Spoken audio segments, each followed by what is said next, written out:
This is Alcremie, and it makes its return to Pokemon's new Indigo Disk DLC. To celebrate, an event was held where mass outbreaks of Milcery were spawning all over Blueberry Academy's Terarium. With the increased shiny odds for these outbreaks, I figured that now is the perfect time to shiny hunt these little babies. But if you remember anything about Alcremie, you'd know that it's got many different forms, partly based on the item that was used for its evolution. And some of these items were pretty difficult to get in the previous generation.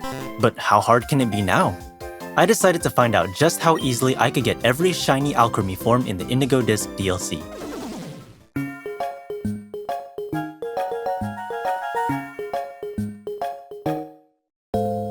To make sure everyone is on the same page, let's quickly answer the question. How does Milcery, its pre-evolution, evolve into Alcremie? It evolves by first letting it hold an item called a sweet, and then having the player spin in place to create what I will refer to as the cream. Evolution occurs once the player stops spinning. The type of sweet you use and the cream you make will determine what form you get.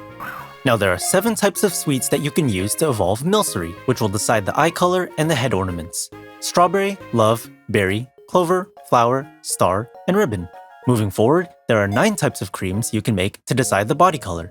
Vanilla, ruby, matcha, mint, lemon, salted, ruby swirl, caramel swirl, and rainbow swirl.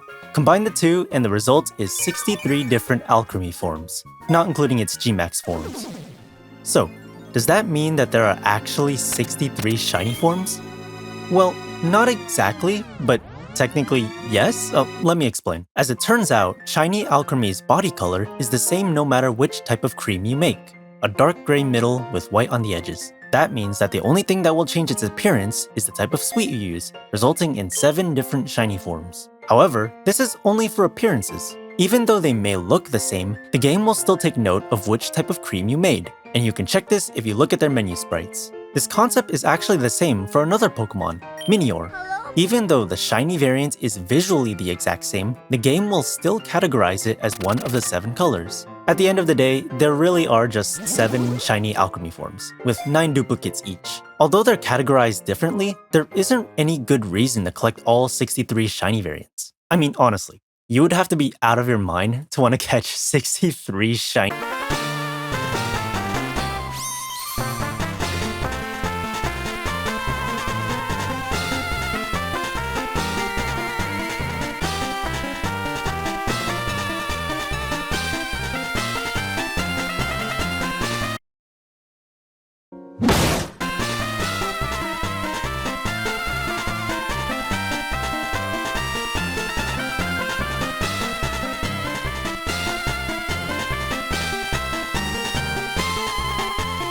Overall, not a bad hunt. Like I mentioned earlier, an event just passed where mass outbreaks of Milcery were spawning in the Terarium, and this was honestly a goldmine for shinies. In this game, you can increase your shiny odds to about 1 in 512, but this event really said, nah, I'd win, and brought the odds to 1 in 200, a 0.5% chance to find a shiny. No sandwiches or a shiny charm needed.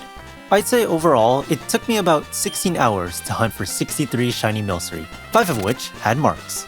3 uncommon marks, 1 dawn mark, and 1 cloudy mark. Very cool.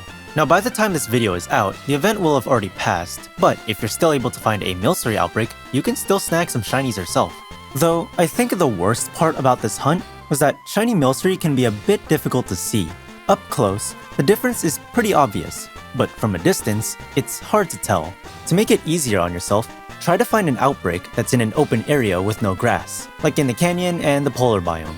And the best way you can tell if it's shiny is by its eyes. Now that we have our sparkly little babies, let's talk about how to get all 7 sweets. 5 of them, strawberry, love, berry, clover, and flower, do have at least one finite location where you can pick it up from the ground. But if you want all and more of them, they're only available one other way, and it's definitely one of my favorite parts from this DLC.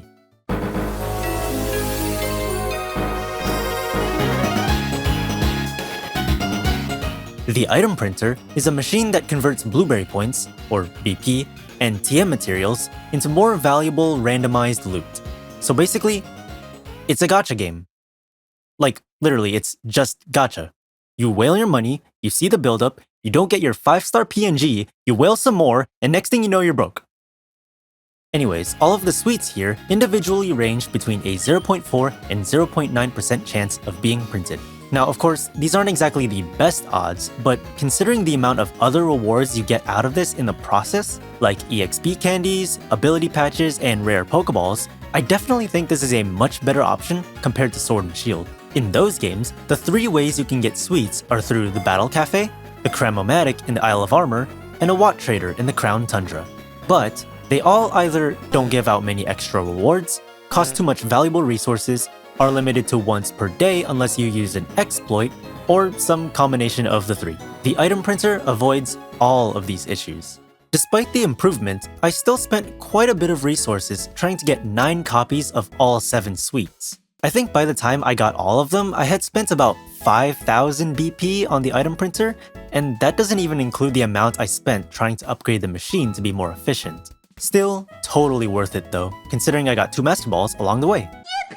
If you need more TM materials, I recommend collecting them from Pokemon whose materials are worth a lot for the item printer. This includes Pokemon like Happiny, Magby, and Delibird. In fact, a Delibird outbreak event also just passed, so it was a really good opportunity for me to farm some material. After splurging all of my life savings, I had all the sweets I needed and more for each form. It is time for evolution. The type of cream that's made depends on 3 things: which direction the player spins, how long the player spins, and the time of the day.